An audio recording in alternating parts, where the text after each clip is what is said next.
So thank you all for coming to Good Old Stats. One of the things I want to do is I want to talk about what's going on in the market, what are we seeing. I think that's the very best thing to talk about because all of us are seeing slightly different things based on who our clients are. So what's happening in our real estate market right now in good old Washington State?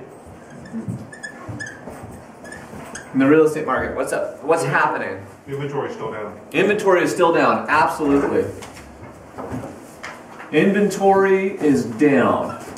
Okay, inventory popped up just a skosh, but not even enough to make a difference. Okay, what else is happening right now in our real estate market? Competition is high. Extremely high. Okay, but be specific. Competition is high. And are you talking on the buy side, on the list side? What part of competition is high? I'd say competition's high on the buy side in price points like below 300. Yeah. That's perfect. I'm going to retire now. Okay. I think you're being nice when you say competition is high, below 300. I think this is a bloodbath. Right now. What else? What else are we seeing?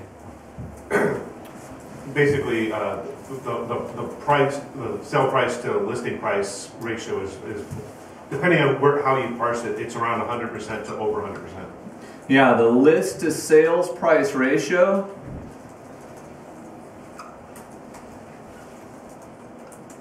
So in other words, is greater than 100% right now.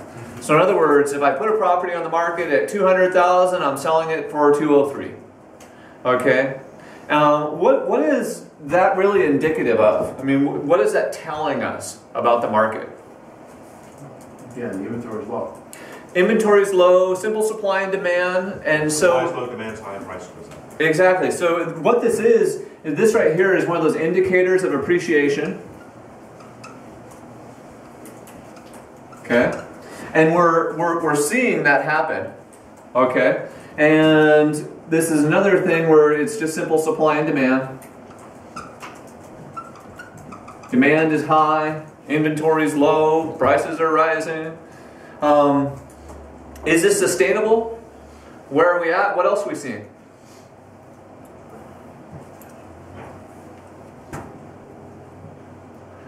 So one of the things that's interesting is this appreciation is being capped by appraisals. And what I mean by that, and Toby, what was that one that you sold? So it was listed at 377. Yeah. We got it signed around at 380. Yep. We had an appraisal come back at 330. And that was a Fannie Mae? Fannie Mae. It was a Fannie Mae. Okay. Us personally, our team, we've seen about 13 properties not appraised at their full price that they sold at within the last 90 days. I mean, that's a lot. Appraisers, remember, they're looking back in history. Okay? So when they look back in history, they're seeing these lower prices. And because the way our lending has gotten so strict, and that's kind of capping off the appreciation, even though we are starting to see some rapid appreciation. We'll go through that in the numbers right now. This type of appreciation, in my personal opinion, is not sustainable. As it starts to jump in these huge price appreciation, it becomes not good for the market. I would rather see nice, steady appreciation. Because one of the reasons that this appreciation is happening is false. Okay? So what are some of the reasons that this appreciation is happening right now? Low inventory, high competition. Okay. So, but let's break it down on another level. We've had the government get involved inside of our real estate market in very specific circumstances. And so as they've gotten involved, that's what's forced this appreciation. And they're doing that through the extremely low interest rates, okay, and the that big robo-signing foreclosure settlement. So what that did was that took a lot of properties out of the marketplace that would have naturally entered. So one thing that you guys aren't seeing yet, but I'll show you, and I've been talking about this, is foreclosures are rising right now. Okay, the foreclosure inventory is coming up because this robo-signing settlement has happened, and realize that happened almost a year ago now. And that's just finally starting to come through the pipe. And when we go into the stats later in Foreclosure Radar, we'll be able to show some exact numbers.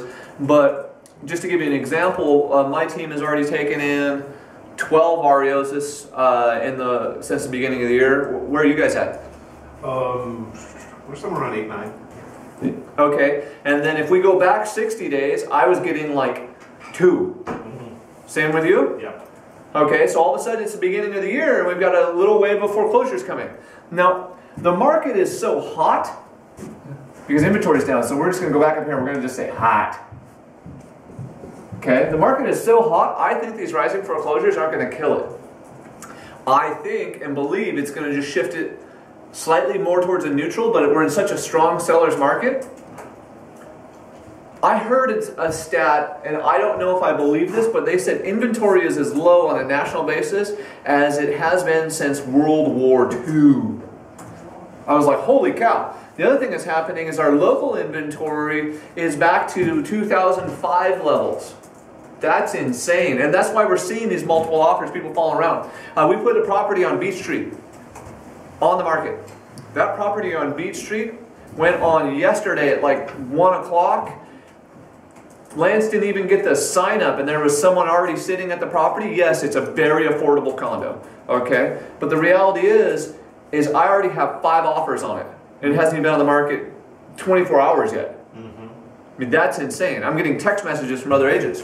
Hey, you got any activity? Yes, duh. Like,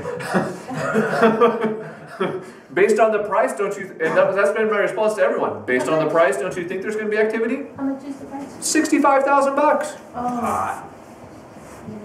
But it's amazing. So you've got these people who are now just looking and being very proactive. So foreclosures are rising. What else is happening? We've got 2 more things I want to bring into this.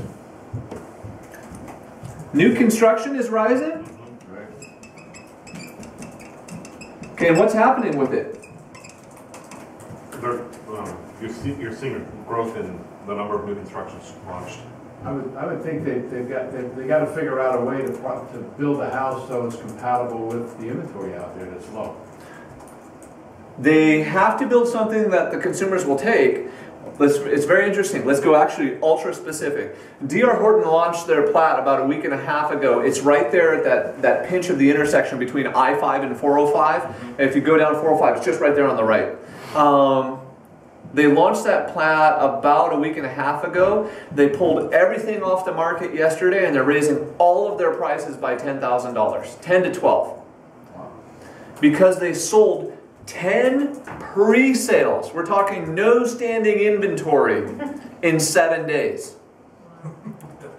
And the builder, well, I mean, they're a national builder, but the builder said, we don't want to sell that fast. We are underpriced. So we just inked one for one of our clients, inked it at $289. That property's coming back on the market at $300 next week. Will they appraise? I sure hope so.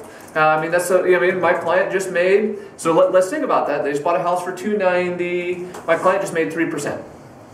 Cool. Another thing that's happening is you're seeing a pinch even in the upper price bracket. I made an offer for another client on Critchlow Homes in Bothell. They're in the upper 5s and 6s. They've sold 5 properties in the last 2 weeks. So I made the offer. The one next door sold for $619. My client asked for a few more upgrades. Added $10,000 onto the price. Builder countered back another $10,000 higher. In 1 week, for not that many upgrades, trust me, this is like $3,000 or $4,000 worth of upgrades. Now the builder's asking for 20 grand more than what sold 2 weeks ago.